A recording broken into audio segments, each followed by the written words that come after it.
Welcome to episode 4 of Growing Up Punk.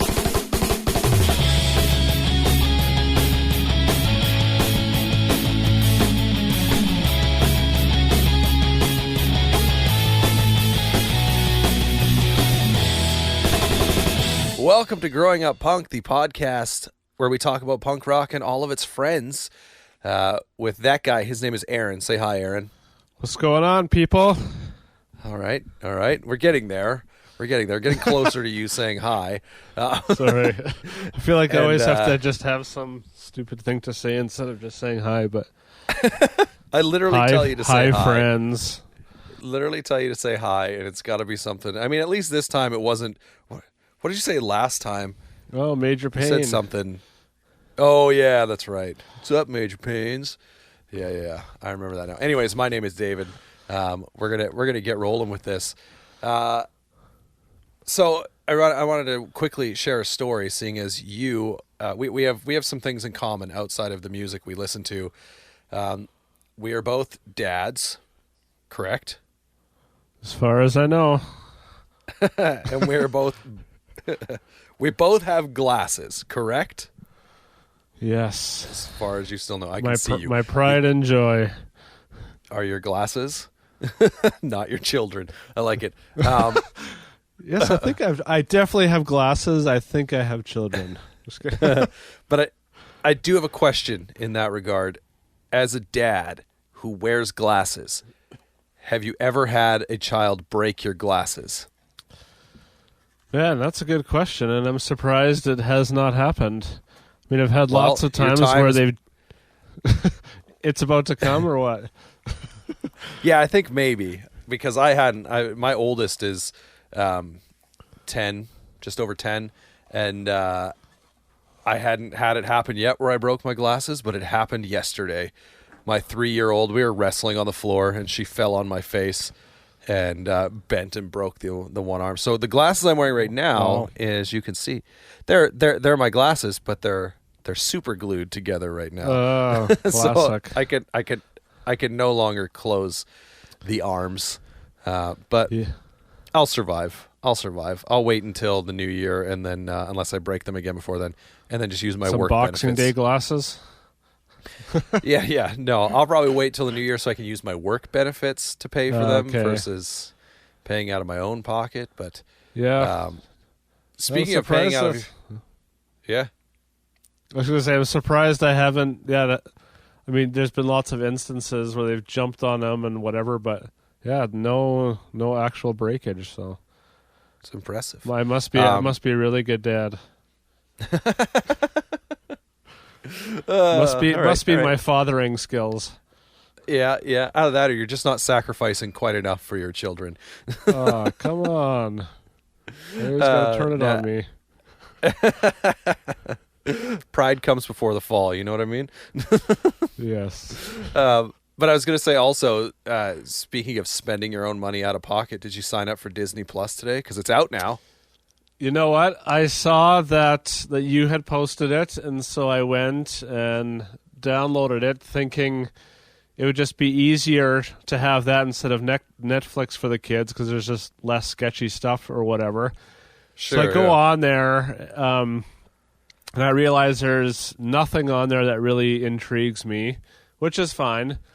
And then I also realized that Apple TV doesn't have a thing on there, and so you have to download a separate app so you can basically like AirPlay your phone as a controller onto the TV. No, what did you do wrong?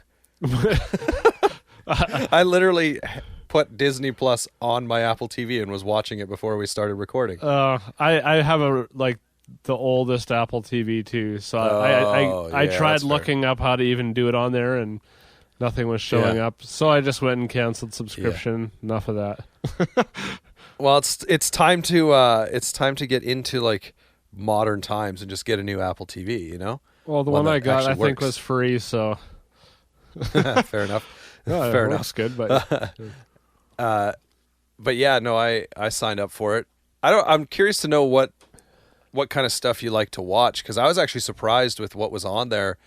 because I know like when I was reading about it a month or so ago, when I was like, oh yeah, I wonder if I should get this, and I was looking at what was going to be available upon release versus what's actually on there today. I'm like, I feel like, and maybe I'm wrong, but I feel like there's way more stuff that's on there today than what they had originally announced on release. But I mean, yeah, like there will be a ton of stuff on there as time goes on, because obviously they'll have all of the Marvel Studios stuff. Disney also owns 20th Century Fox, Lucasfilm. They also obviously are Disney. So there'll be a lot of stuff on there that as time goes on should be pretty great. And the price right now is much better than Netflix. I'm wondering if Netflix's price will come down at all. Well, I mean, like, I'm not into any of the Marvel movies or Star Wars or Pirates of the Caribbean, or I don't know, all those ones I was looking through and was like, I don't know, like, I'm not going to watch any of these. So, yeah. The only thing about it right now that I was just kind of browsing through that I was like, okay, I wish they did this a little better, and I'm sure as time goes on they'll fix it a little more. But they just have so many like collections, and the way they've like put I wish you could either like, because some of the collections they've put there, and you can go, Marvel, or the Skywalker saga for Star Wars. I'm not a big Star Wars fan either, but like as far as like continuing movie universes, that's kind of cool. But what I wish they'd do is, because it's not just Disney, I wish the like separation of movies was a little better. Because like when you go through the movies, you can, like, they'll have featured, but then you can also, like click and go, oh, I just want to see action and adventure. I just want to see comedy or whatever. But it's still like, obviously it's Disney, so it's animated heavy, right? But you still have all the like, but I'm like, I don't really want to go through kids movies right now. I want to see what you have on here that's not just your Disney classics. And maybe that'll get better over time, where it's like, oh, I just want to see the 20th Century Fox collection, and click on that sort of thing, right? Yeah. Like, because they definitely have some of those movies on there, like The Sandlot's on there, Rookie of the Year's on there, which are a couple of my like favorites as a kid or whatever, but I'm pretty sure they weren't Disney movies. But anyway, Cool Runnings. It's Cool Runnings is on there. That is Disney though, I think. Okay. That one did pique my interest, but not enough to keep it. Yeah. Well, so you signed up and then canceled? Yeah, so I have a free week, which so you should still have a free week. Yeah. Unless when you canceled it, I wonder if it just if it then canceled your free week as well. But no, because I went to the settings and it said you still have until November 20th to watch or whatever. But after that, so I don't know. With any of that stuff, it's just, I've got friends that sign up for every streaming thing, and it's like plus cable. Like, even if you don't have cable, you sign up for 3-4 things, you're still paying $40 to $60, depending on what package you have. Like, that's depending on what you signed up for. Yeah, and that's what I wonder, like with Netflix, because like Disney Plus right now, you can do an option that's like $89 for the year. Yeah, so I mean, like, or it's $8.99. Yeah, or it's $8.99 a month. So essentially, you do the whole year, you get 2 months free, type thing, right? Right. And so that is like, I think Netflix right now is what, $13 a month for just the standard, and then I think maybe we pay a bit extra because we have like the extra screens added, so that we're not like, because I think the basic is 2 screens can be running at a time or whatever. Oh, okay. When you live in a house with 5 kids and it's, a chance to watch some shows, they can't all agree on the same one. So oftentimes we'll have all of our screens used up. But yeah, the price comparison for Disney Plus, which I assume it'll go up in the future too, because they're probably just trying to hook people right now going, look, it's not all here yet, but it will be. And that'll be big. But anyway, we're not here to talk about Disney Plus. We're not here to talk about kids breaking glasses. But they do both have something in common with what we are here to talk about. Because we're here to talk about The Offspring.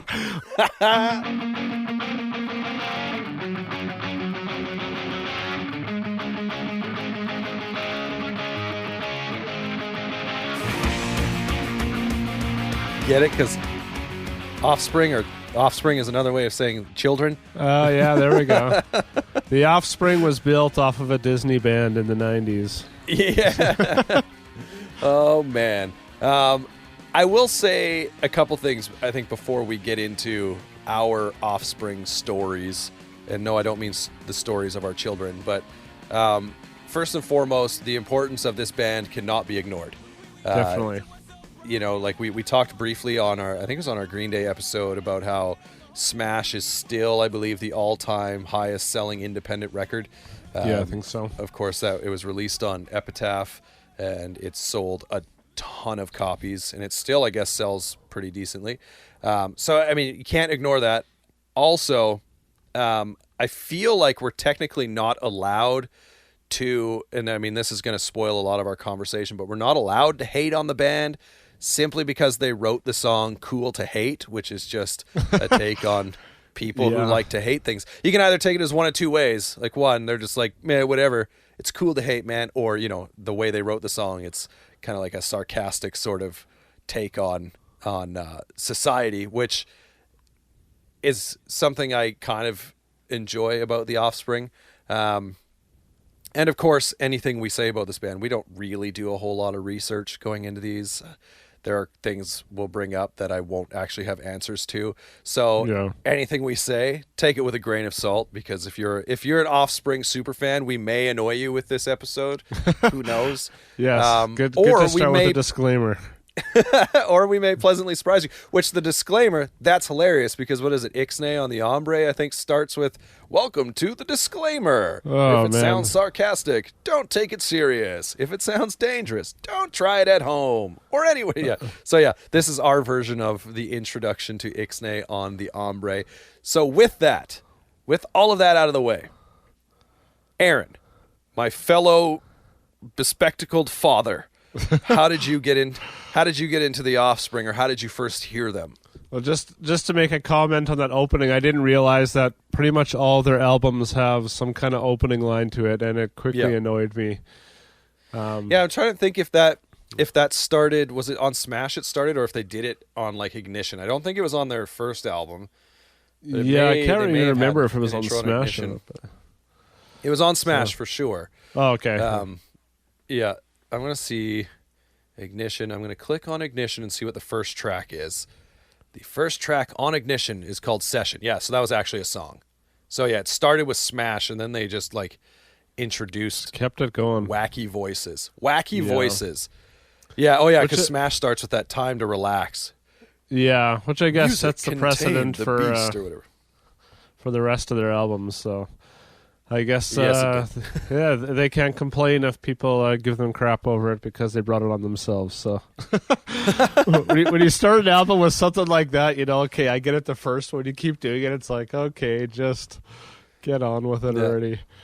Anyways, well, yeah. So my introduction, like I said in the last episode, it was on a tape that I had found in the schoolyard playground, and I think it probably just had Come Out and Play and what was the other hit off of that album? Keep Them Separated. The other hit off that album? They had a few hits on that album. Wow, the two kind of mainstream music video ones or whatever. Are you forgetting about Self-Esteem? Or sorry, which one's... which one did I say? Oh wait, you said Come Out and Play, and then what else did you say? Did you then say Gotta Keep Them Separated? That's the same one as song. Yeah, that's the same one, right? Okay. Yes, and Self-Esteem. Sorry. Yeah. there you go. My research is terrible. Yeah, so those two songs, and then Bad Habit was another single. Okay. So Self-Esteem and Come Out and Play. Those were the two that for sure. And I just remember hearing them, and again, like Green Day, it was something I had never conceived before or heard, and so I think it just stuck with me. So now when I hear those songs, it's like, okay, these aren't really that great. I mean, I guess they're good for what they are, but it's not like they're, super great punk songs. But so that kind of stuck with me. And then we were on a school band trip. Actually, we came to Regina from Dauphin, and one of the kids at the mall bought Ixnay on the Hombre. And I just remember thinking he was like one of the kind of like preppy kids. And I specifically remember thinking like, oh, like that guy listens to the Offspring? Like that's not what I expected. And I wasn't even really someone I hung out with or talked to, so I didn't even like ask him what he thought of it. But I just remember thinking that was odd for a non-punk person to want to buy that album. Now looking back, I mean, they were obviously more mainstream than I thought or knew back then. So, and I can't really specifically remember like if I went and bought any albums after that or if it just kind of came with time. So those are the kind of the starting memories, but I don't really know how those memories kind of continued to grow. I guess just later on, I don't know. Yeah, I never actually owned an Offspring album, I don't think. But as far as like being introduced to the band, I'm sure it was just through just like friends in the radio and whatever, right? Because like with Smash, that's specifically the album I would have been introduced to them. They were all over the place. The closest thing I owned to owning an Offspring album was it was one of the Batman movies. A soundtrack had "Smash It Up" by the Offspring, which is interesting because the album's called Smash, but "Smash It Up" is not on any of those albums. It's not on the album Smash, but that soundtrack was pretty good too because like I know "Sunny Day Real Estate" was on there as well. It was the movie that had on "Kiss the from a Batman Rose" soundtrack. Yeah, it was the movie that had "Kiss from a Rose" by Seal. Whichever Batman movie that was, I can't remember. That's what I'm talking about. Yeah, man. I think U2 was on there.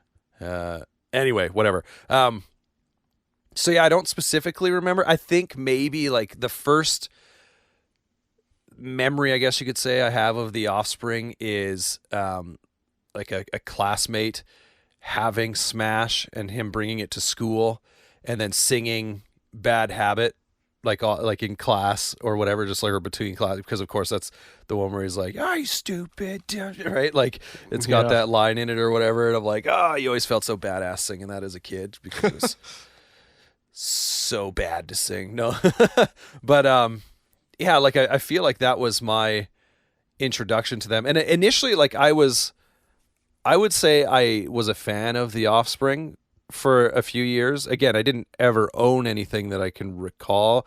Maybe at some point I owned Americana, but like Ixnay on the Hombre and Smash I didn't own. And then like I wouldn't have known Ignition, or I think their first one was a self-titled record. But there was something about them in those early days, like with Smash, that I was drawn to. And I've often thought about this, is that they really seemed like they were trying to be the next Nirvana.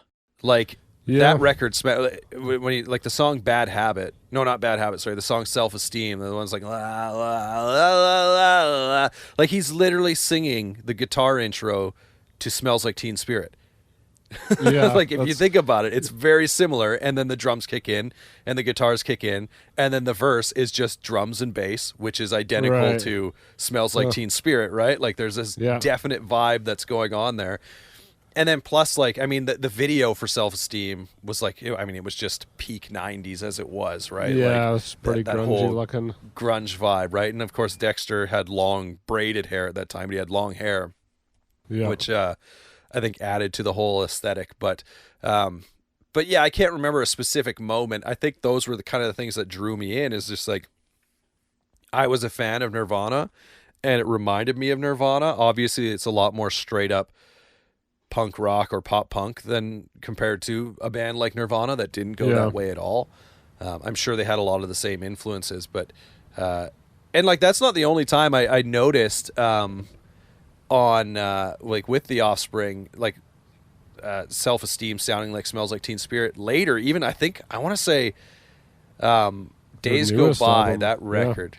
Yeah, there's a song "Dirty Magic" which sounds identical to "Come As You Are" by Nirvana. So I'm like, they're still like they just did a few things, like whether it was on Smash, I feel like there's a lot of production nods even that they gave to Nevermind, like just in the sound of the distortion and how they track the vocals, and at times Dexter sounds like he's trying to sing like Kurt, not getting into like the full on scream. There's just similarities, and that I think that's what just drew me in initially. But yeah, as far as a specific, I don't have a cassette tape on the Playground story where I was like, oh, this is the Offspring were presented unto me. But yeah, just saying that. Yeah, I wouldn't have. with not really getting into Nirvana, I wouldn't have picked up on those cues. And just let's just kind of a side note of why maybe I didn't pursue them further is their albums, or at least the first handful, always had the parental advisory sticker on them, and so I'm sure I just would have thought like, oh, I'm not allowed to listen to this, or I don't want to get caught with it, or whatever. And so I probably just had enough of their bands I got into. Let's go down a little rabbit trail with that, like the parental advisory thing. Yeah. Oh man, this is my favorite. So, because I mean, I grew up in a house that was pretty similar, right? And so I don't remember what summer this would. It would have been all around that same time. I went on a trip to Nova Scotia, I think, to visit my grandparents. Yeah, this is how this starts. So I was in Nova Scotia visiting my grandparents. My parents, I think, came later in the trip, but before they got there, I was out with my grandmother, and I bought a copy of, on cassette, Aerosmith, Big Ones, I believe is what it's called. No, Get a Grip, sorry. Aerosmith, Get a Grip. Oh, yeah. Is that the one with the cow on it or something? Or what? With the cow on it. Oh, yeah. And then I also bought a Bon Jovi tape. I don't remember which album it was. That's what I'm talking about. But I had these two cassette tapes, and I made it through the trip without my parents discovering that I had them. But they discovered I had them when I got home, and my mom read through the lyrics. And I think maybe on each album it said shit once, right? Like, and she's like, nope, can't do this. So she got rid of them. No more than it must have been later that year or even later that summer, like just within a couple months.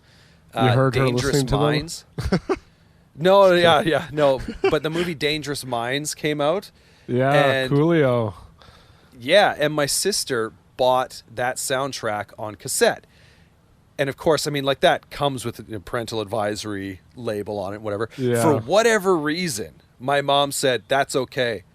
I'm going to allow that. So then we both ended up with a copy of that soundtrack because I was like, well, if she's allowed it, I want it. So even though I don't like the music. But well, I mean, I was a huge fan of the Coolio song for sure, right? Like, it was a huge song at the time. Yeah. We would actually, my sister and I, before getting the tapes, would call into this local college radio station, and we would request it nonstop to the point that they made like a Coolio free hour or whatever, where they wouldn't allow you to request it. That's amazing. But anyway, yeah. So yeah, exactly. So Dangerous Minds is what opened the door to me kind of being like, okay. And the funny thing is, later, all these years later, my mom, I shared this story one time and she heard it. Actually, I shared it on a different podcast that I was on, and my mom heard it, and she sent me in the mail a copy of Aerosmith's Get a Grip on CD that she found. Yeah, she's like, sorry, awesome. I took it. Which I was like, I don't actually really want this anymore, but it's pretty that's funny. So cool, though. Man, I can't imagine that. So, that would make my life if my mom sent me a record like that in the mail. That's fair. That's fair. So with the Offspring, was there anything that ever actually hooked you? As to say you were ever a fan of the Offspring, and if so, what was it that kind of drew you in? Because I sort of mentioned with the whole early on, like that grunge aesthetic that they had. That's just where I was at before really getting into punk rock, and so that definitely helped for me. And obviously, with it being played all over the radio, friends knowing it and stuff like that, right? So, was there something that hooked you? Yeah, that's a good question. I got to go back on my memory for that. I thought your response was just no. No. No. I think there was a guy I started hanging out with in high school. He was a single kid, and he was kind of had, a TV and computer in his room or whatever, and so he'd watch music videos and skate videos, and he could listen to whatever he wanted. And so I think there was a lot of bands that I was exposed to there, just that maybe I wouldn't have found otherwise because I couldn't have listened to it at my house. And I think the Offspring was one of those bands. I don't know if there was a video on Much Music or he had the albums because he listened to a lot more of the the mainstream stuff. He wouldn't have necessarily known of the Tooth and Nail stuff unless I told him. So that for some reason I'm just picturing hanging out in his room and listening to the Offspring, and I don't even know what album it would have been or what year that was. It might have even been Ixnay or the one that came after it, but so yeah, not overly specific, but I kind of have like a time frame of hanging out at his place listening to them. Yeah, it's interesting that you bring up that kind of tie to the band, because for myself, I like my memories tied to the band are specific in like hanging out with a friend in his basement playing GoldenEye and listening to Americana specifically. And there's something interesting about, I think, what separates the Offspring from maybe, like Green Day and other bands that kind of, blew up at that time, if you want to count like Rancid in there and stuff like that as part of that kind of initial pop punk explosion or whatever. But with the Offspring, I feel like they were, out of all those like kind of punk bands, punk influenced bands at that time, they were probably the one that like bridged over to like the new metal scene that was about to blow up. You know what I mean? Like when I think of kind of the Offspring, I think of them as a punk band, but I also group them in with that whole, like Korn, Limp Bizkit, like that, just as that stuff blew up. And I think because a lot of it was, like Americana was, and Pretty Fly for a White Guy was like huge at that time, right? And it just kind of sat right along there. Whereas like Green Day, they were essentially MIA at that point, right? Like Nimrod came out, and then after that, I feel like that all blew up, and then the Offspring was in the middle of all that, and then Blink 182 kind of came on the other side of that, right? Like, so it's kind of interesting, and I bring that up because like the guy who I envision being in his basement playing GoldenEye with, I have that same tie with bands like Limp Bizkit and Korn, right? Like when I think of those bands, I'm like automatically in his basement, we're playing GoldenEye on his N64. And it's just kind of the way it sort of is. So it's interesting for me that I kind of like tie them over in that way. But well, and it's like that with lots of music, is sometimes even a person comes to mind more than something about the band. Because if, maybe it was a road trip or whatever, right? Or just hanging out at a friend's place. Or, I wonder with the Offspring, like, I'd be really intrigued to hear what their kind of intent was with their albums. Like, so when they put out Americana, like, what were they trying? Just like, all right, let's do some punk songs just for our old school fans, and then let's just do some like weird radio mainstream songs just to see if something happens or what. Like, they definitely had combo. They definitely had some weird songs on there, like on Americana, because I feel like they were pretty straightforward up until that point. They might not every song maybe was like full on blazing, like a fast punk song, but they were all, sounded like the same band. And then, like Americana comes out and you have Pretty Fly for a White Guy on there, which is way different. Get a Job on there. But I mean, Get a Job, two things. One, it's just a rip off of Obla Di Obla Da by the Beatles. And two, they kind of like messed around, teased a little bit with that kind of like ska upstroke vibe. Earlier on, like they literally on Smash, they have a song, What Happened to You is what it's called, and it's a straight up ska song, right? Like minus the horns obviously, but so like they kind of messed around a little bit. But then what was on the next album after Americana, they had another song, Conspiracy of One. But they had a song on there that was very much like Pretty Fly for a White Guy. Original Prankster. That's what it was. So bad. Yeah. Like, so I mean I think that leads us into like what inspires a song like that. I don't get. Is it just all right? Let's just be goofy and put a video with it and whatever. Yeah. So in talking about like the Offspring and their lyrics, one thing I was kind of paying attention to. Full disclosure, I didn't listen to the entire library because it kind of gets to a point where I'm like, I just can't do it anymore. And really the breaking point for me is Americana, which is hilarious because it's also an album I look back on and I've got pretty fond memories. But then when I hear it now, there are some songs where I'm like, oh, I can kind of see the turn where I'm like, I just don't care anymore. Right. But looking at their lyrics, let's say focusing on leading all up to that, they were a band that wrote very specifically. And as much as like some of the songs can kind of come off as like jokey or cringeworthy or whatever, I feel like they were always taking like they were trying to, they were offering up a social commentary, whether that was done through, like being serious, or if it was done, like doing it through like sarcasm or, whatever. Like I talk about the song "Cool to Hate." I mean, the entire song is like, oh, I hate this, I hate that, I hate this, I hate that. It's cool to hate. I hate, right? I don't. They're not preaching that message as a band, right? Yeah. Like, and so I mean, as annoying as that song can initially come off as, and I mean, and it does come off as annoying. Like the chorus, "It's cool to hate. It's cool to hate." I'm like, I just can't get into the overall sound on the song. But I feel like they actually wrote songs that would kind of make you think a little bit more.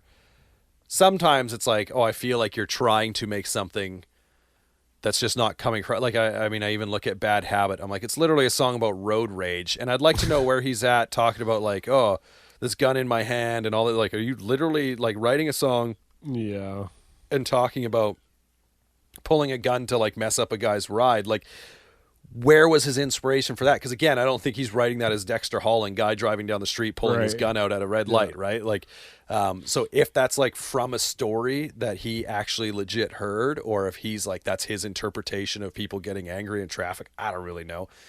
But like they tackled stuff that a lot of bands in the punk scene didn't necessarily like, that were blowing up. Like we talked about Green Day, and like for a chunk of their career, their lyrics just kind of being like, all right. Like they had the love songs, they had the kind of angsty songs, but I don't think they ever, until American Idiot, I don't think Green Day ever really had a message per se.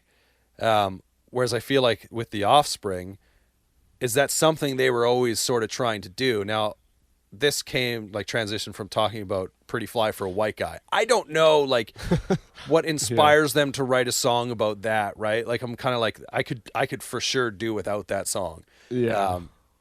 At the same point, that's not me saying, oh, I always hated that song. Right. I for sure found that song entertaining when I was in the 9th grade or whatever, right? Or 10th grade. It was this thing where I was like, yeah. Uno, dos, tres, cuatro, cinco, cinco, seis, which, whatever. But now that I hear it as an adult, I'm just like, okay, this is a dumb song. Yeah, it's pretty hard to listen to. And maybe that was just their demographic they were going for. And I think that's what like crossed them over, right? Like, which is funny to think, because like when you watch the music video, the guy playing whatever, the main character in the music video, the Pretty Fly guy, he like has the whole, like, I mean, I guess the whole thing is he's like a white guy who's trying to be gangster, right? Yeah. There was a lot of that going on in the new metal scene. Yeah, that's true. Yeah. Yeah, it could be just a total social commentary, like you said, versus, I guess I never really thought about that. It's so funny though, because like I'm just thinking about this right now. I made the comparison, or saying like I feel like they were out of those bands, those punk bands. They were the one that kind of bridged over to that whole new metal scene. And what if Pretty Fly for a White Guy is just about Fred Durst? Well, starting a feud, the first internet feud. Yeah, well, I mean, I do want to move on to something about that in a minute, but I just actually found in doing this sort of preparation for this episode, I did, as much as watching and listening to some of it was just like infuriating to me. Yeah. I did actually grow in appreciation a little bit by listening to some of the songs and going, okay, like they at least were a band that tried to have a message, right? Like whether it was a consistent message or not, sure. Right. But like I look at the song Moda, however you want to say it. Oh, that song is so annoying. But it's actually pretty good. Like I think like I like it. It confuses me in the sense that I'm like, okay, wait, because like the whole song is about a guy basically wasting his life specifically on weed, right? Like, and so I'm like, okay, are they trying to preach like, is it supposed to be an anti-drug song? I'm confused because they don't come across as a band that would be preaching that message necessarily, Yeah. especially since like Noodles was only originally let in the band because he was old enough to buy beer, right? So Sweet. That's what I'm yeah, talking like about. I don't know if you're familiar with that, but he was the janitor at their high school. Oh, that sounds familiar. Oh, he looks like that type too, especially when he had his long hair and that guy man. was always such a goofy. Oh, and then with the character, Coke bottle glasses sort of deal going on. Where, and the same like spiky black and bleached hair when he's 70 years old now or whatever. Yeah. I mean, good on him, I guess. But it is funny. It literally sounds like it's out of a movie, right? That it's like, oh wait, we need a guy who's old enough to buy beer. You know that loser janitor. You know at that school? guy that mom says to not go near. Yeah. Let's hang out with him. Let's give him a call. I think he'd buy us beer. But yeah, no, they did always seem to have, or they did. They're working on an album right now. Apparently, they're supposed to have a new album coming out in the next year. So they are a band, I will say, that always tried to have some kind of message to their lyrics, which is cool by me. Like I like that. As much as some of the songs I'm not big on, they don't seem to really waste their words. I might not be huge into Dexter Holland's writing style necessarily. Yeah. But at least, I felt, it seems like he was always trying to get the most out of his words, I guess you could say. But I did have like there are some songs where like lyrically it just really takes off. Like even like The Kids Aren't All Right. Yeah, I was going to mention that. That song lyrically, I've always loved. Like even, so good. Getting caught up in the whole pretty fly for a white guy and like, oh man, he's getting a tattoo. Yeah, he's getting ink done. Like it's, it's like, oh, this fun little song that's also annoying. And then you have, I think it's on the album. I want to say it's immediately right after. And you have The Kids Aren't All Right. And it's like, oh, this song is like from the opening riff through the lyrical content. It's fantastic through and through. And it's like when I think of Americana, it's what I think of. Yeah, Pretty Fly for a White Guy goes straight into The Kids Aren't All Right. But, yeah. So I mean, maybe The Kids Aren't All Right is a commentary of the guy from Pretty Fly. maybe he's seeing this whole world that he just wants to be a part of, and like he's trying so hard to be a part of it, and then Dexter's like, yo, look at this. I mean, he's singing specifically about a street, right? So maybe in Pretty Fly for a White Guy, it's that guy, he's just looking at all the activity on his street, and let's say he lives in, not the nicest place in California. There's some violence, there's some drugs on the street, and he's like, man, just idolizing those guys, wants to be a part of it. And then The Kids Aren't All Right comes out, and it's like, dude, you don't want to be a part of this. Yeah. Like, this street is eating lives. It's destroying lives. So who knows? Yeah, there could be a lot more to it than we think, I guess. So. We also could be giving it way more credit. But regardless, it's nice to have songs like that, that highlight the album and make you want to kind of keep listening to the rest, seeing if there's any more songs like that. Well, and for me, for sure, The Kids Aren't All Right is like when I think of Americana, I go, oh, I still really like that song. Anytime it comes on, like from start to finish, it's pretty great. So, I think I kind of touched on this earlier as far as like, I don't really think outside of the odd song that the Offspring made any big transitions in their music. Like they never really changed styles. They just had the odd single that was like different, but then they just sort of made that a part of what they did. Yeah, and for some reason I thought that some of those later albums did switch, which is why in my mind I never listened to them. But as I was listening through like Splinter and that Rise and Fall, whatever one that is with the terrible artwork, for some reason I thought those two were just not worth listening to. So when I re-listened to them this week, it was kind of cool to be like, oh, okay, there's some songs in here that I like that I missed, and did realize that they have stayed consistent. Yeah. but also wondered like, oh, maybe there is something else they could have done, or maybe this is just all they know. And like when you have that many albums that are kind of more or less the same, yeah, kind of makes you question if they're really that good or not. Yeah, I do find that they do like it. But this was the case on all of their albums. I'm sure if I put those newer ones on and actually really tried to listen through them, there would be some all right songs. But they just, for me, they found a lot of space to just kind of write like very mediocre songs. Oh yeah, and I definitely thought that. Yeah, yeah, and I don't know if that's just like their musicianship ability was maxed out already, and they just were kind of coming up with things or what. But at least with those, like I feel like with specifically Smash, Ixnay, and Americana, they really hit some like solid songs that were, some of them are really good, and then some that again, like what you'd find later on, were just kind of, take it or leave it. I feel like there was enough on Conspiracy that I still liked. Like I still lump that into those first few records too. Yeah, which is probably fair. Like, I mean, they definitely weren't, a dead and dying band by that point. I don't know if I ever really listened to Conspiracy before this, getting ready for this episode outside of like Original Prankster. And I think when I hear that song, it just like gets my blood boiling. I'm like, I can't do this. I don't want to do this. But that brings me, I guess, kind of to some of the reason why. Have you ever seen them live? Not yet, but next Friday is going to change that.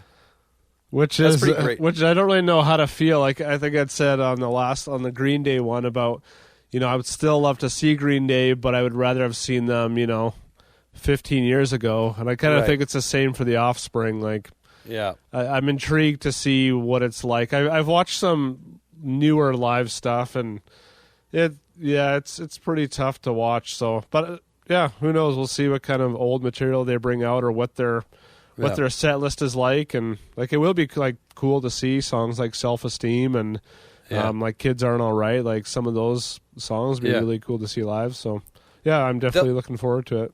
I'm sure they'll play all your favorites. I had the chance to see them live this summer and didn't get to. They're playing, I think we mentioned this in the last episode. They're the fair. Playing at our local fair. But I did watch a couple concerts, and I specifically chose older stuff. Because, I mean, there's a lot of, like, anything, in the 2010s and newer and whatever that I was like, I don't really want to watch that. I want to watch when they were at their peak. So one of the ones I watched was them at Woodstock 99. And change your life. That's really where I started making the comparisons to like new metal, and I was legit asking, are the Offspring the Limp Bizkit of 90s punk or the Kid Rock of 90s punk? And what's the answer? Well, the answer is Limp Bizkit. There was this whole thing in like the middle of the show where the band left the stage, and then a voice comes over the PA or whatever. It's like, ladies and gentlemen, a very special presentation for you here at Woodstock. And then like they carry these like blow up dolls out on stage with faces like printed off and taped to them. And they bring them out and like, the Backstreet Boys. And it starts playing like Backstreet's Back or whatever. And then Dexter comes out with this giant plastic baseball bat and just starts beating the tar out of these like blow up dolls. And I'm like, what is the purpose of this? Like, I know, like at that time, that was very much a thing. Like if you're part of the alternative scene, you were very much anti, like pop and boy bands and whatever. Yeah. I'm like, that's fine. You don't have to like it. But I was just like, this just seems, it's a little weird and a little excessive, like especially when he just like comes off and just like doesn't just like knock them over. He's like literally standing over top of them, just like pounding down on them. And I was like, what is going on? And like that whole show, it just was like a mess. I would recommend going and watching it if you haven't seen it. I thought about it even today, but I was like, I don't know if I need anything else to taint my my perspective here, so I'll just let the music speak for itself. I've seen enough live stuff, so I'll just leave it at that. Such a weird band, too, because they also like legit had a dude in the band. Like at Woodstock 99, he was on stage with a setup where he was there to make like the funny voices, right? Like he did the weird voices in Pretty Fly for a White Guy, and then he also like triggered sound effects and whatever, and he just ran around on stage with his shirt off. It was the weirdest thing. But then as I was watching another one, like I watched a different one today, which I'm gonna say this wrong. It was live from Osterrochnat 97. I think it was some like festival somewhere. Yeah. But I noticed that very same guy, he was like their guitar tech. Like he was part of the stage crew because he came out at one point and like took Dexter's mic stand and his guitar and was tuning his guitar and stuff. And I was like, okay. And then he came out and said one thing at one point and then was gone again. But the second one that I watched from 97 was actually pretty awesome, though. I will say that because it was before Americana, so it's like mostly Smash and Ixnay on the Ombre, and yeah, it was pretty solid. I did laugh at, there was a comment from like a YouTube guy who's good for him for scoring this YouTube username, Marty McFly. Well done. Like he was on the ball there before all the Back to the Future fans got there. But he says this is one of the best videos of them live. This is when they were in their prime, full of energy. It's too bad they are all old now. Wow. Who isn't from that era? Right? Well, he's Marty McFly, so I mean, I guess he can travel in time, but Marty McFly's age never changed when he traveled, right? He was still always like a teenager or whatever, young adult. So it's not like he can go back and be younger. He's not doing that. But and I did notice if you ever go watch that, I'm sure they have a number of titles for the songs wrong, but I thought it was funny that the song "What Happened to You," which we talked about earlier, which is like that ska song, on this video, because when each song would pop up, the title would come on screen. For that song, it literally just said ska. I was like, that's not the name of the song at all, but that's kind of funny. They just don't want to give credit, like, we don't like this song, we're just going to call it ska. We're just going to call it ska. But yeah, so as far as live stuff, I expect in a week or two that you can come back with a full concert review about how seeing the Offspring actually changed your life. Yeah, and I mean, all the stuff I've watched of them live, they never seemed like a live kind of band, you know, like they're not necessarily moving around a ton or jumping around. Yeah. I just remember watching, they're just kind of like, you know, standing in their spot, and it's not like they're really playing any difficult parts or anything, but... Yeah.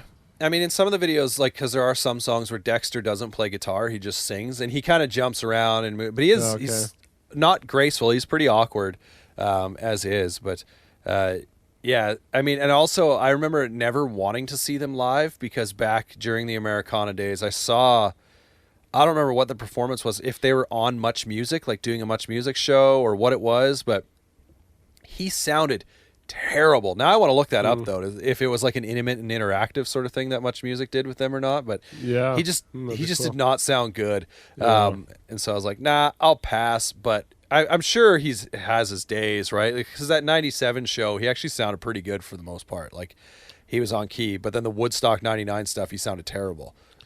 Yeah, and I feel like he's like a strong vocalist in the sense that he's got a very recognizable voice. Yeah. And it seems like it's kind of what carries a lot of that band. Yeah. So I would think he would have, a decent live voice. Either that or he sometimes does, but he blows it by the end of tour sort of deal or what. I don't know. Which is for any band. Yeah. Yeah. So we talked about music videos a little bit earlier. I just mentioned like the Self-Esteem video. Did you get a chance to watch any of their videos? I mean, I'm sure you've seen some over time, but like... Yeah, no, but now that we're talking about it, I do want to go and rewatch them. I mean, I feel like I've seen them all so many times. Yeah. I can definitely picture a lot of them.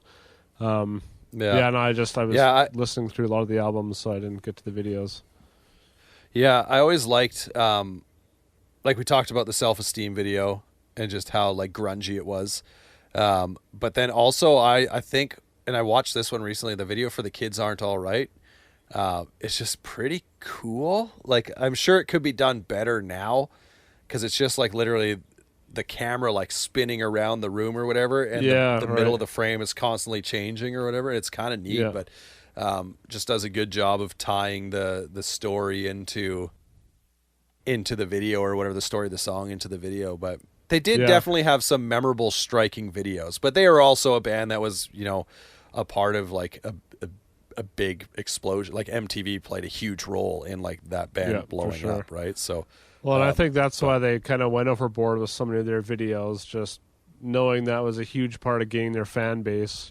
Let's make a video for original prankster that's just so dorky, and I can't people even that aren't it. into the band will just like some guy like goes around like leaving poop around and I don't know, putting stuff in people's food or whatever. And classic. Yeah, like I don't know. Yeah. So that's what I mean by those. I wonder what those choices were like. All right, let's just do a video that will try to get people to like our band that maybe otherwise wouldn't. Or I feel like they have two kinds of fans that guys like us, that have been around since the beginning or close to the beginning, and then those that which would be for a lot of bands, even Blink 182 or whatever. I'm sure there's thousands of people that only really know the kind of video hit songs and don't really care about the aesthetic of the rest of the band. So I don't know. I guess good marketing move, but annoying for people that actually want good music from them.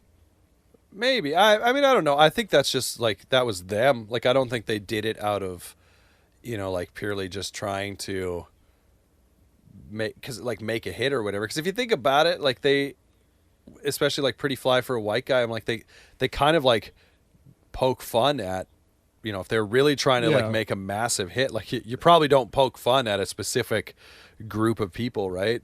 I'm wondering now, like the original Prankster thing. I'm like, well, was it like a commentary on shows like Jackass and whatnot, like just guys going about doing stupid things? Because those would have been, or like Punked or whatever, would have been big shows around that time, right? Like, so I don't know, it's kind of interesting, but yeah, like they've never been a band that I was super hyped on.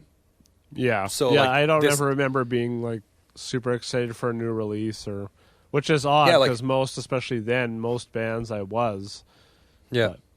But I never owned anything by them that I can recall. Like, I know I borrowed albums from friends, and friends were always listening to them, but I don't think I ever owned a single Offspring album. But did they?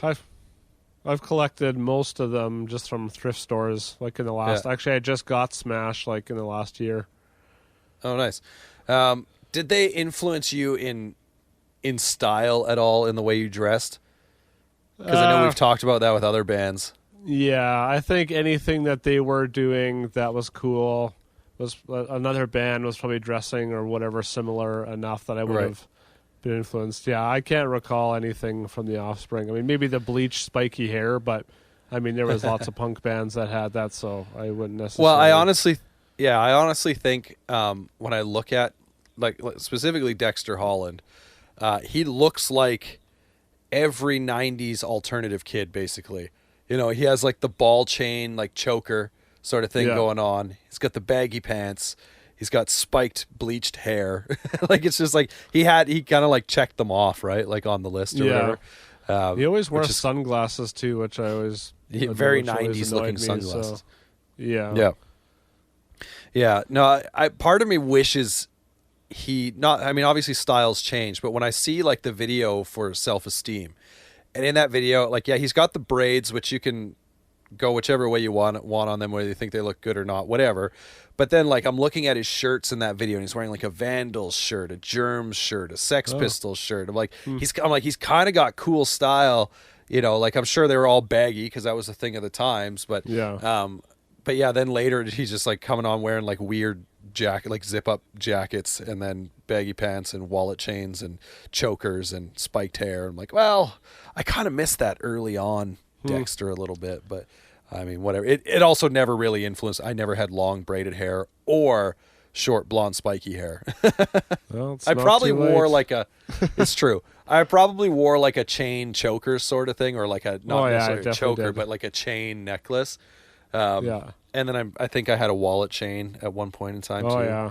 But he definitely looked like the poster child for 90s alternative. I'm sure it kind of all those guys from those bands probably played a part in it. I just don't ever remember specifically seeing a band picture or a video and changing something about my aesthetic because of that. Yeah. Now, there's a couple things I want to mention before we wrap up, and I feel like we'd do a disservice if we didn't mention the fact that there's this little record label that they started Oh yeah, called yeah, good. called Nitro. Yeah, And I just thought we would take a look at some of the artists that spent time on Nitro, because it's kind of a who's who. yeah, yeah. No, AFI. For much of I mean, like the biggest artist of them all would probably be AFI. yeah, Like that's a Dexter Holland, Discovery, and Push. But we got 30-Foot Fall, the Aquabats, a Wilhelm Scream. Oh man, so good. The Damned apparently were on there. Guttermouth, Jughead's Revenge. It's interesting, just all those bands like are so well, not necessarily different from the Offspring, but like so many like actual kind of punk bands. Yeah. So it's intriguing that his label doesn't necessarily reflect what his band is, which is Right. cool. It kind of shows that It gets more interesting. Are you ready for this? Yes. So then there's Rufio, which Rufio, they were good. They started on this Nitro? band. Oh. I don't know if they started. Like these are just bands that appeared on Nitro. Like really had a release, at least one release on Nitro. The Vandals were on there as well. And then this is one that you're gonna go, what? Stavesaker. Oh. When would that was that after Tooth and Nail or something? Must have been. I feel like I can recall that. Maybe they left Tooth and Nail, then went to Nitro. Yeah, it's got to be. Does this show when? No, it doesn't show. Yeah, it sounds familiar now. I guess if I can click on discography, let's see what it says. No, it doesn't say when they were released. I'd have to go look up their discogs, which I don't feel like typing. Yeah, I definitely remember Nitro compilations too. Yeah. Oh, here we go. Here, hold on. Tooth and Nail, Nitro. Okay, so October 1st, 2002, they released Stavesaker on Nitro. So there you go. They had one release on Nitro. It was after Tooth and Nail. They did 3 albums on Tooth and Nail, then the one on Nitro, and then they moved to Abacus, and then their most recent was an independent release. Did they do? Right. Yeah, I did a crowdfunding. Yeah. No, there were no like EPs or anything on Nitro. It was the one release, but so that's kind of interesting. But I figured it was fair to mention that they. So it's kind of neat that like in that Self-Esteem video, Dexter is wearing a Vandals T-shirt, and then later he'd get to put out a Vandals record. So that's kind of neat. But yeah, and it definitely gives them some more cred too, just knowing that the kind of band they were, that they still were trying to seek out like really cool bands. Okay, so here's something interesting. So we've done a lot of time, obviously, talking about Dexter. I mean, he is the front man, and we mentioned Noodles. How about these random facts for other members who have been in the band? You ready for this? I'm so ready. Is the name Adam Willard familiar to you at all? Awesome drummer. So he played drums in The Offspring, as well as Angels and Airwaves, Social Distortion, Against Me. So he's been around. How about this guy's currently in The Offspring. How about the name Todd Morse? Is that familiar to you? Yeah, brother of Toby Morse, H2O. Brother of Toby Morse. Yeah, Todd also played in H2O at one point. So it's awesome. That's kind of cool. But before we wrap up, do you have a favorite Offspring album and favorite Offspring song? If you had to pick, you can't say no. You actually have to pick. That's a rule. Oh yeah. Well, it's not necessarily hard to pick. It's just none of the albums were solid front to back, which makes it annoying. Like I just would have loved to have one album where it's like I like all of this. Every album I listened to, there was always some point in it. But probably Americana. Kana, however, just even just the cover. Americana. Yeah, but besides that, but I mean, I love the cover of that one. I'm actually hoping they have a shirt with that image on the front. I just always thought it was a cool punk cover. I mean, kids aren't all right. Obviously, is a classic one. Yeah. Is A Million Miles Away? Is that on that one? I'll have to. Thankfully, I've got Americana. Or is that no? That one might be on Ixnay. Yeah, because it's not on Americana. So your guess is Ixnay. Ixnay on the Ombre. Let's click on it. What are the other? What are the other good songs on? Hold on, you said A Million Miles Away. Million Miles Away, if that's actually a song title, is not on Ixnay on the Ombre. Maybe it's called something else. Then I don't You know, know. million miles away. You know what? No, Yeah, that's doesn't on sound. Conspiracy of One. It's called Million Miles Away, but it's on Conspiracy of Oh, One. okay. Sorry. You went the wrong way. Yeah. Oh, I thought there was. Okay. Well, I listened to like Yeah. 6 or 7 of their albums, so I can't quite remember what's Yeah. on what anymore. But anyways, Yeah, I think I tried to listen to it, everyone at least a little bit. yeah, I found that I actually, for sure, enjoyed the earlier stuff more than the later stuff. And when I mean earlier, like I mean those three. I'm saying three albums: Smash, Ixnay, and Americana, being like yeah, for me like peak Offspring listening. So when I say early, I mean the stuff before that versus the stuff after that. right. I actually Yeah. prefer like Ignition, and like their self-titled one. Okay, I mean, you definitely hear like those hardcore influences more in there, but for me, album is Ixnay on the Ombre easily, Yeah. just start to finish. I think Smash is good too, but I just feel like I think there was a step up in production, and for the most part, like the songs I do like more on Ixnay, like my favorite song, it's a toss up. You said Kids Aren't All Right, so that's on my list. I'm gonna go then with Gone Away as my favorite Yeah. Sorry, Offspring song. that's the one off of there that Yeah. I was thinking of. That one's so good.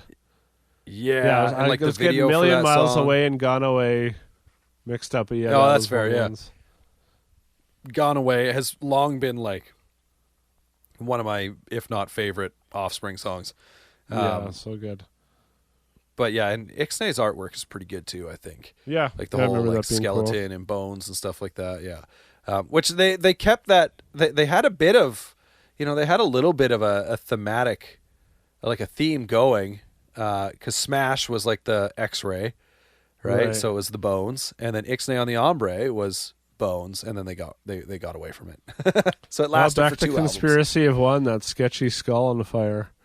Yeah, I guess. Hey, yeah, they did have Which the is skull. such a And bad I feel logo. like that became like their logo. Did that? I'm just curious. So chachi. Yeah, I mean, it is what it is. You can only say so much. But yeah, so I don't know. I actually, this is the question I think we're going to start asking at the end of these episodes. Going through this, do you find that your relationship, or however you want to put it, with the Offspring got better, got worse, or stayed the same? Well, maybe a bit of both because That doesn't work. it got worse because I had to listen to more of it, Sure. but it also made me appreciate some songs that maybe I hadn't listened to before that I re-listened to, and even just the fact that they've stayed consistent. I mean, even if I don't love it, I do like that I can, just put shuffle on a discography and more or less enjoy it. So there was lots of points I was like, okay, I've had enough of this for today, or this is worse than I thought. But then also some of like, okay, there's some really good songs in here that have stuck with me for 20 years or whatever. So Yeah. I would say for sure they're a band that writes pretty darn good singles. I mean, with some exceptions, like like Original Prankster and Pretty Fly. They don't age very well for me, but for the most part, like their singles are spot on. Album wise, they're definitely inconsistent. I think my appreciation, maybe that's the word I needed to use, not relationship. My appreciation for Offspring, did it get better? Did it get worse, or stay the same? I think it actually, my appreciation got better. Like I think I came to appreciate them a little more by actually looking at some of the songs. Like I know early on I was agitated listening to them, right? Like there's a point, and that's why like I can't get into Conspiracy of One, and it's why I like didn't dabble too much in Americana, even though that's like the album that reminds me the most of listening to the Offspring. But going into some of their songs and just kind of appreciating that, they're a band that tried to bring something lyrically and have a message. And that was even I kind of crapped on their Woodstock '99 performance, but at the same point, in the middle of that show, Dexter Holland like stops the show and he says, "Guys, girls want to crowd surf too. So how about you don't harass them as they go by?" Awesome. Right? And I was like, that's fantastic, especially like when you think about Woodstock 99 and you think about the scar that's on that like that weekend, right? Like all the Limp Bizkit stuff and stuff that happened. They're like, Dexter Holland was there that same weekend saying like, "Guys, let's not be dicks. Like, just, help move him along. You don't need to be grabbing at him," right? But then he did at the same point. He's like, "And girls, if a guy comes by, grab him by the balls," right? Like he did say that. Wow. I was like, all right, whatever. But my appreciation did grow in like just listening to some of their stuff and going, yeah, you know what? They're trying to bring a bit of a message with their music, and I thought that was kind of cool. And after we finished recording last week, I went and I was playing some GTA 5, and I was literally listening to Bad Habit by The Offspring, which is very fitting because it's all about road rage. But anyway, is it on that game or what? It could be. I was like listening on my Spotify on my Xbox One or whatever. So, but I wouldn't be surprised if it is. They do have a punk. It's called Channel X, and it's like a radio station that you can listen to in the vehicle or whatever. Okay. And it's a punk channel. It's hosted by, what's his name? He was in Black Flag, and then he started the Circle Jerks. Henry Rollins? No. Henry Rollins was in Black Flag as well, but this, he's got like long dreads and whatever. I can picture him, but I can't think of what his name is right now. Anyway, he like hosts like the radio show or whatever. But So before we kind of, say our goodbyes and whatnots, we'll do the social media stuff. You can follow us on Instagram and Twitter and stuff. Twitter is @GrowingPunkPod. Instagram is @GrowingUpPunk. I am on Instagram and Twitter @DavidGrowingUp. Aaron is on Instagram. Aaron grew up punk. Thanks for the ads. There you go. And and wherever you listen to this, of course, you can subscribe, rate, review, that stuff. It's available wherever you find podcasts. So that would be cool if you tell your friends. And before we get out of here, Aaron, you're up next. So who are we talking about next time? Pressure's on. An oldie, but a decenty. Decent. An oldie, but a decent oldie. That's building the hype. Well, yeah, sorry, that was bad. No, Ben, it was perfect. It was actually spot on. Very, very influential at the beginning and then not so much towards the end. But a band that I still highly love to this day, a band called Goaty Hook. All right, so we're going to talk about Goaty Hook next time. Probably one of the bands with the worst production in the history of Tooth and Nail Records. It's got to be up there for those first two albums. But yeah, anyways, that is going to do it for this time. So Goaty Hook is coming up next. But for now, bye-bye. See ya.